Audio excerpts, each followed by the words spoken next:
नरेंद्र मोदी साहब जो हैं उनको कहा जा रहा है कि वो सन ऑफ सॉइल हैं। ये पाकिस्तान की सियासत 3 चीजों के गिर्द घूमती है। मैंने कहा जी क्या कहते हैं, अकीना थकीना चकीना। बेशर्मी बेहयाई से झिझकना नहीं, खुशामद से उकताना नहीं, अकीना उकताना नहीं, यकीना झिझकना नहीं और थकना नहीं। कुत्तों की तरह लीडरों के पीछे फिरते रहो, टिकट के लिए चक्कर फलाना खुशामद। ये मस्जिद है जिस पर आग लगी है इंटेंशनली, ठीक है।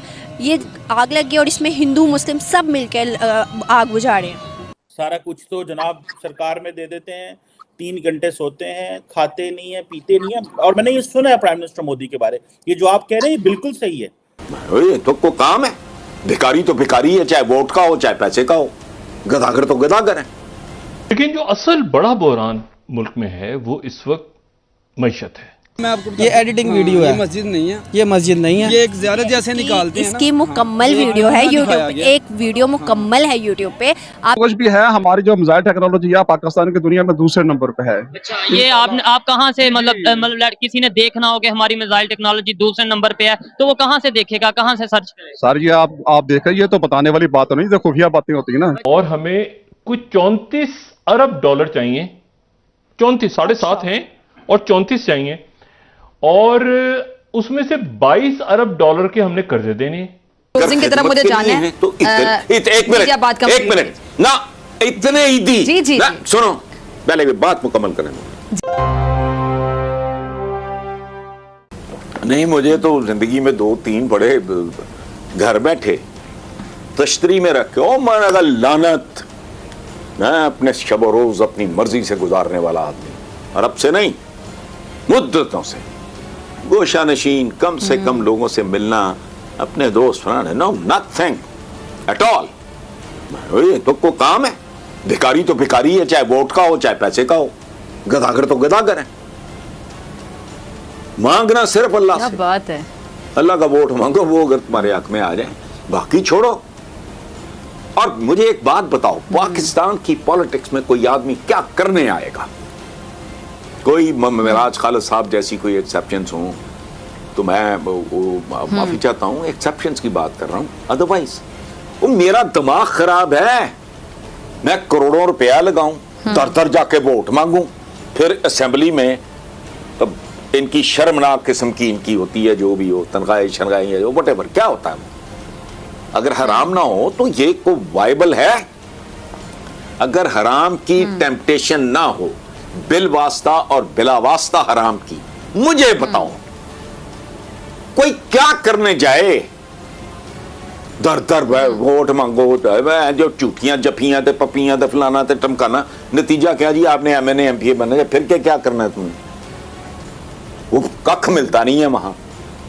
जो भी होते हैं इनके वो शर्मनाक से होते हैं, या ये टिकटें टुकटें, क्या है ये नॉनसेंस, क्या है ये? अच्छा हसन निसार साहब, क्लोजिंग की तरफ मुझे जाना है तो एक मिनट ना, इतने ईदी जी जी, सुनो पहले भी बात मुकम्मल करें।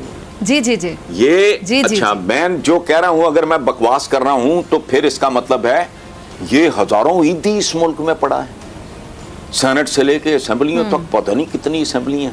इतने ईदियों के होते हुए मुल्क कैसे रुल गया? एक कमजोर बुजुर्ग ईदी ने इस मुल्क को एक पहचान दी, ये इतने ईदी इकट्ठे हुए में। सारा कुछ तो जनाब सरकार में दे देते हैं, 3 घंटे सोते हैं, खाते नहीं है, पीते नहीं है। और मैंने ये सुना है प्राइम मिनिस्टर मोदी के बारे, ये जो आप कह रहे हैं ये बिल्कुल सही है। ये नहीं कि मैं आप कह रहा हूँ आप गलत कह रहे हैं, ये मैंने भी ऐसे ही सुना है कि प्राइम मिनिस्टर मोदी बड़ा कम सोता है और उसने रात को भी ऑफिस खुला होता है, PMO और भी चीजें हैं। अभी हम बात करें गुजरात की, गुजरात में 7 बार बीजेपी जीत चुकी है, 7 बार, और ये वाला टर्म जीतते ही एक रिकॉर्ड बन जाएगा इंडिया में, 32 बार एक स्टेट पे शासन करना। 75 साल आजादी को हो गए, लगभग लगा आपने आधे टाइम शासन किया। एक यहाँ टर्म होती थी पहले, एंटी इनकम्बेंसी, हर जगह यूज की जाती है कि भाई लोग आपसे परेशान, 5 साल परेशान होंगे और आप भाई छोड़ो, आपसे नहीं होगा, हम किसी दूसरे को मौका देंगे। मोदी जी ने उस टर्म को ही बदल दिया, उसका अब नया टर्म आया प्रो इनकम्बेंसी, कि भाई तुमने अच्छा काम किया, तुम्हें फिर चुना जाएगा, अच्छा काम करो फिर चुना जाएगा, फिर अच्छा काम करो फिर चुने जाओगे। आज तक का सबसे ज्यादा गवर्नेंस का रिकॉर्ड हमारा CPM का था, कम्युनिस्टों का था यहाँ वेस्ट बंगाल में। क्योंकि आपको एक टाइम पता था कम्युनिस्टों ही जीतते थे और वहां कोई पार्टी नहीं थी। तो जब ये रिकॉर्ड अब की बार आएगा तो वो कम्युनिस्टों का रिकॉर्ड भी टूट जाएगा 32 साल का। और अब नरेंद्र मोदी जी की इमेज देखिए, ऐसा क्यों होता है? 3 4 5 6 चीजें बताऊंगा आपको।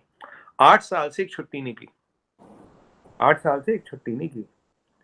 लास्ट टाइम जब गुजरात के सीएम थे, जो पैसा उनके पास था वो जाते जाते जो अपने लोअर लेवल का स्टाफ हो तो उनको दे दिया। 56 लाख या 60 लाख रुपए इकट्ठा किया था सैलरी। बोला यार ये दे दो, अपने जो तुम्हारी बेटी है उनकी शादी में लगा लो। जो गिफ्ट मिले उसका ऑप्शन किया 200 करोड़ गर्ल चाइल्ड के एजुकेशन में डाल दिया। Education of the girl child, ये सबको पता है। आपको और चीजें बताऊं, जब दिल्ली आए तो अब एक थोड़ा बैकग्राउंड बताता हूँ। ये अभी एक आए ऐसे वाहिद नेता है, ओनली वन लीडर, जिसके पास 45 इयर्स का पॉलिटिकल एक्सपीरियंस है। बोलोगे पॉलिटिकल एक्सपीरियंस कैसे? जब वे आरएसएस के प्रचारक थे या आरएसएस से ही संगठन मंत्री, ऑर्गेनाइजेशनल जनरल सेक्रेटरी नियुक्त होता बीजेपी में, कई बार प्रभारी भी नियुक्त होता है। 15 साल इन्होंने ऑर्गेनाइजेशनल लेवल पे काम किया, 15 साल।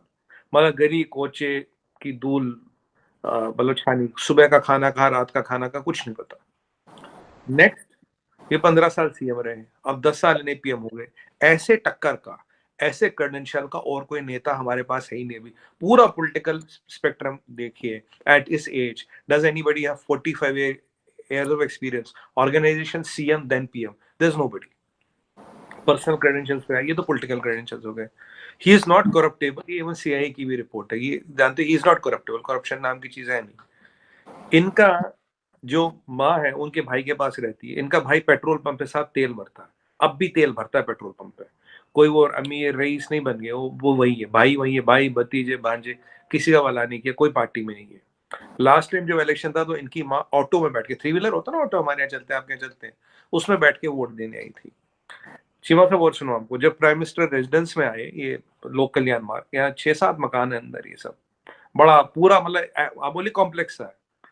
इन्होंने जिस, अब जहां भी ये रहते हैं, जो उस मकान में, वो मुझे नहीं पता, पर ये मुझे पता है कि 19 ट्रक सामान निकलवाया वहां से। कह रहा है यार मुझे सामान क्या क्या करना, एक कमरे में रहते हैं, जैसे प्रचारक बन के एक कमरे में रहते थे, अब भी एक कमरे में रहते हैं। आटा, चीनी, दाल, गेहूं अपने पैसे का खरीदते हैं, एलपीजी का सिलेंडर अपने पैसे का खरीदते हैं। एक नौकर है इनका, उसको भी तनख्वाह खुद देते हैं। जूता, मोजा, रुमाल, कपड़ा अपना खुद खरीदते हैं। सिर्फ सरकारी, शायद मेरे को लगता मकान और बिजली है। अब ये नहीं पता मुझे, शायद बिजली का बिल भी खुद देते हो, इसकी मुझे नहीं पता। अब अगर ऐसा आदमी आता है, आप वर्ल्ड में आसपास देखिए लीडर कहाँ है, कैसे रहते हैं, उनके पास कितने मिलियन बिलियन निकलते हैं। यहाँ तो बीबीओ के पास 600 मिलियन निकलते हैं।